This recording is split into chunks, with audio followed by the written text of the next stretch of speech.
Okay, so the reason that I selected this specific pass to talk about first is, I guess it's kind of strange because it's not the most exciting moment in that jam. I guess it's not like the kind of crazy skill that looks really I don't know, like impressive or fun or anything like that. It's really quite a basic pass. It's very simple juking at speed, but sometimes I find that it's those simple things that are just some of the hardest things to nail on game day in the moment. And it's also quite a strange one to drill and often gets, I think, overlooked a little bit in terms of jammers' technique and skill and things that they really want to work on. But it was something that we worked on a lot before champs, and it was something that I really enjoy. The simplest the simplest thing is, carrying your momentum, throwing a juke, that juke being successful, passing those players and keeping that speed. And I think sometimes that it's the simplest things that are the most rewarding. Specifically, the reason that I liked this pass was there's something in. I find it very difficult on game day to really. I often don't really enjoy game day. To be honest, I prefer training. I love training. Game day for me is often one of the more difficult times of the sport, which seems insane, but I don't know. I don't necessarily find that same level of enjoyment that I do with training, where I'm focusing on such small details and able to really figure out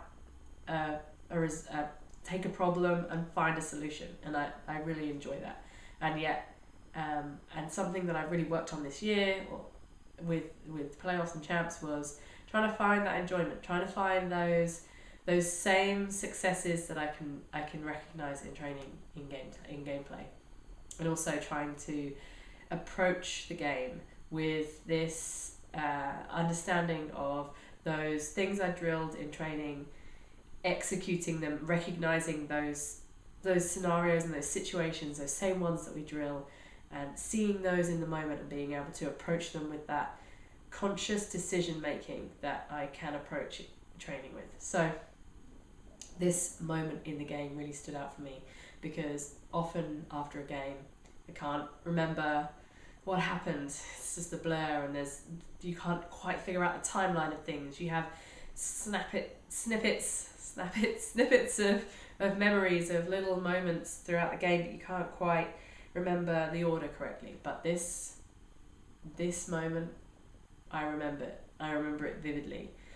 I remember the approach, I remember the decision making, I remember the thoughts that were running through my brain, I remember reading the blocker, and having that vivid memory of it is exciting to me, because it means that I was conscious. Conscious. So it sounds crazy, but I was present in that moment, and that's what I guess that's what I'm always aiming for, is this kind of idea of being in the moment and playing. I guess it's kind of striving towards playing in the zone or whatever that is, but yeah. So this is quite. It's a small. It might seem like one of the lesser obvious choices of the passes to dissect, but it's the one that I really wanted to dissect because it had that level of meaning to me. So I'm going to break down how I juke at speed and what I was training with before champs, and this was something that we repeated a lot. There was a lot of repetition, and it's that repetition that really led me to recognizing and understanding exactly the path that I wanted to take, and exactly the situation scenario that was unraveling in front of me.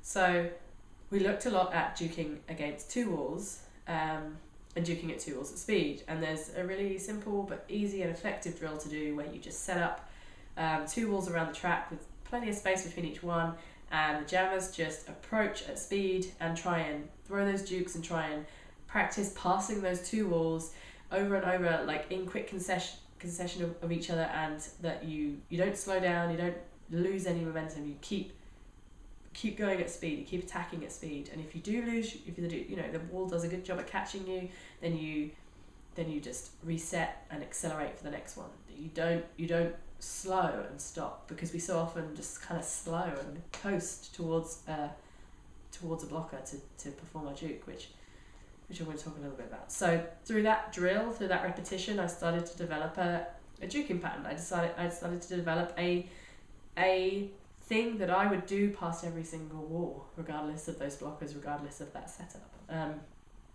so through that kind of drill, I came up with, I guess, like it's my way of doing it. It's my way of juking that, and it's not necessarily the same as a lot of jammers. I'm sure they would take a different pathway. They would see a different thing. Definitely different to my buddies, my teammates, when we were doing the drills with the other jammers. They were definitely taking different paths, and they had some awesome ways of doing it too. But this was the way that I figured it out, and there's method to my madness. So I, first and foremost, when juking at speed, the key word there is speed. You've got to carry your momentum, you've got to carry your speed. And so for me, the most important part isn't the juke, it isn't the thing you do to throw them off, it's actually the approach. And it's the lane of approach, it's the line that you take. When I'm approaching a 2-wall, a lot of jammers kind of approaching the centre of the track, so they've got many options. But I feel like when you're approaching the centre of the track, you're giving yourself lots of options, but they're all kind of small options, and you're playing into the blockers.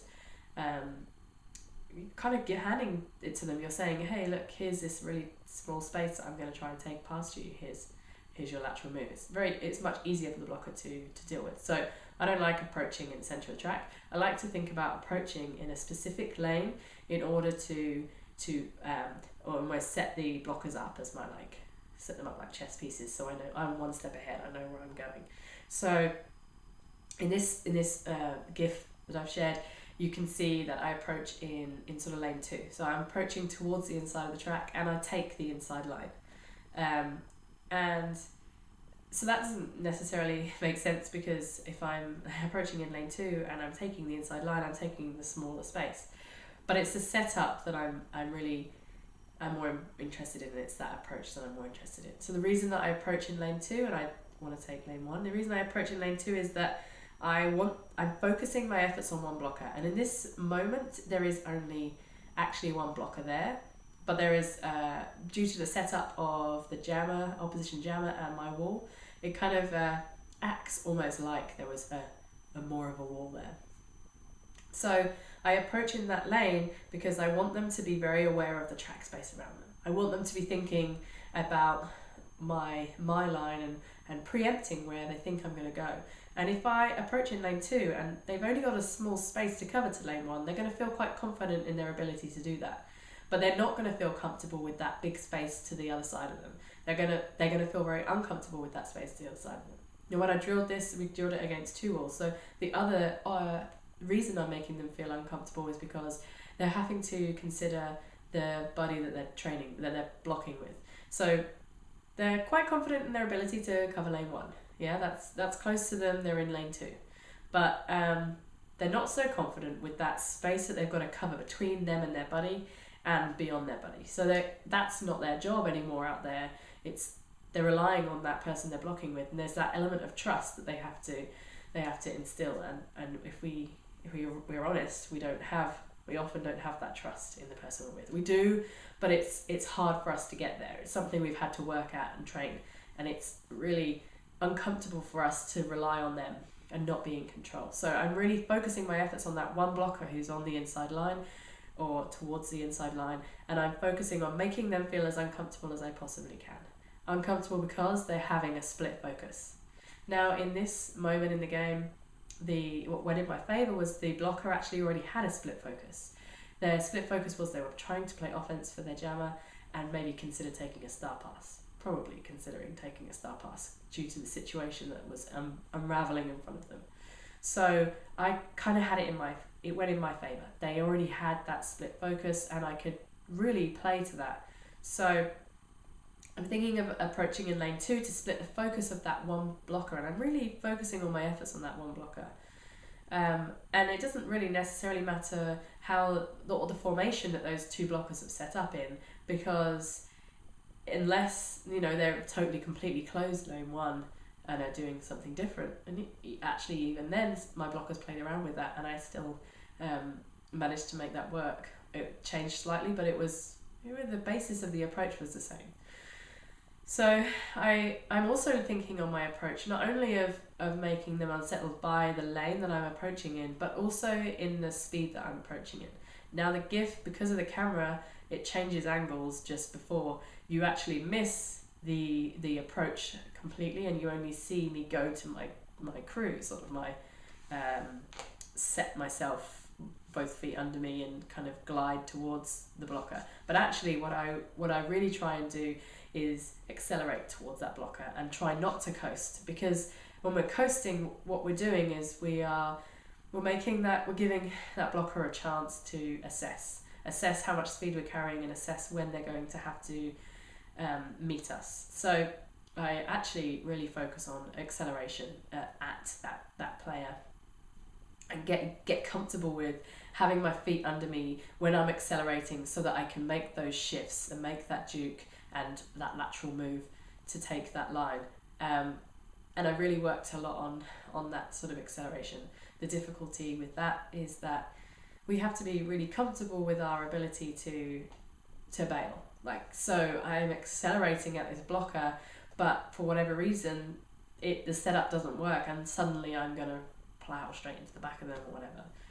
So that's a hurdle we have to overcome is, okay, I want to accelerate, I need to carry more momentum, I need to really speed up here to make them more uncomfortable, but I have to be confident in my ability to bail out of this at any given moment, and to be able to change direction or stop or whatever I need to be able to do to save myself from that impact if it looks like it's not going to work. So that's something we have to be able to do, is be comfortable and confident in pushing our limitations and pushing our boundaries in training, so that, you know, we can actually drill these and really extend our capabilities. So it's one of our hardest things about juking at speed, I think, is getting over that initial carrying that speed towards that blocker. The actual juke part then is less is more. My rule of thumb with juking, and something that I've realised over the years, is less is more. And I like really enjoy, I guess, that kind of little stupid twitches that I do to kind of throw a blocker off. And I work off skates, not necessarily on twitches, but I work off skates on the sort of the muscular kind of pathways that I need to use to do that. So I work a lot on my Sling System and my Thoracic Rotation. So thoracic rotation is just this kind of rotation up here, and the Sling System being a chain of muscles that runs from sort of the pecs, or even maybe the obliques, they're sort of across the ribs, and then it runs across the body and attaches to the inner thigh, so the opposite side of your body, inner thigh to the opposite sort of torso, upper body. And that kind of sling and that tension that I need to get there in order to get these quick jukey movements, I work on that off skates a lot, and it's really developed with a split stance. So instead of holding my weight centered over 2 feet parallel, I work a lot about holding my weight slightly split and having that ability to get that connection, that pathway. So the juking is less is more. And the juke that I do, I just kind of, in the video, if you watch the GIF, I just throw this shoulder, I just use that Sling System, that kind of get that tension in my sort of obliques, and I kind of throw that shoulder, and then I just skate straight in lane one. So it's really not this crazy impressive movement, but it's the setup, it's the going through the process, and it's the drilling and repetition. We drilled it so much before we went to champs that when I recognised that scenario, I saw that moment of that blocker at the back, my own pack, blockers at the front. I knew that I had to juke that back player keep my feet underneath me. So I didn't want to go for a big, huge juke where I'm throwing my body, because then I would have to regain control as I was then passing my own players, and then be set up for the next pass of the next layer of their defense. So I worked a lot on that. We did a drill where we set that scenario up. We had 2 wall at the back, our own formation in the middle, a 2 wall at the front, and we had to juke that back wall, pass our own players, passing the defense, doing their job, holding a jammer, and then passing the front 2. And it was just in the game, looking ahead of myself and recognizing that perfect setup of that exact drill that I had drilled over and over and over again, and I knew what I needed to do. And that's quite rare for maybe I'm wrong. Maybe you find that happens all the time in game, but for me that's quite rare, and it was a really great situation to just be so aware of it and see it happening in front of me, and knowing, I know exactly what to do here. I need to throw this juke pattern that I've worked on, and so that was really why I wanted to share that specific pass with you first, was because it was, for me, a moment of training being really, really relevant in game. So I guess my key things to think about when juking at speed is your approach. Don't cruise, don't just roll, think about accelerating. Your juke, less is more, think about those small movement patterns, and being in control of the situation, making the blocker have a split focus, thinking about how can you make them uncomfortable. My juke pattern as well it kind of plays into a lot of what I see a lot of jammers doing, and what blockers, I guess, are kind of used to coming up against, because I'm approaching to the inside and then I throw my juke as if I'm going to go into the track and attack that seam of those 2 blockers, which happens a lot, and I've done a lot as well. And there's definitely a merit in that, kind of like throw your body towards an edge and then attack the middle, attack that seam with that kind of with that speed and acceleration, and a kind of busting through the center of a formation. And so I think blockers, I'm also thinking about, well, what are they traditionally like? What are they used to seeing? What are they used to feeling? And so kind of doing the unexpected, taking the inside line when there's more space elsewhere, also kind of plays into that juke pattern, and making sure that you're control of it. Drill it, repeat it over and over and over again. When I would go through the drill of the 2 walls all separated around the track, I would repeat it. I would do the same juke through every single wall, and maybe it would work every single time. Maybe I nailed it, or maybe it wouldn't work sometimes, but through that repetition, what I could see, what I could figure out was why it didn't work on those occasions, and it was really interesting how quickly it almost got to the point where I could recognize that before it happened that I was going to fail, because I would recognize as I was doing, I was like, I'm coasting, or I'm in the wrong lane, I'm approaching too close to the center of the track, or I've totally gone way too close to the inside line, and they've covered that. So having that sort of constant analysis and having that repetition really helps to build those I guess muscle memories kind of in there, and those sorts of ideas of like being completely in control of that situation, that scenario. Okay, so that was the first pass that I'm going to cover. I hope you enjoyed that video. I hope you found it informative. And yeah, I got 2 more passes to talk about.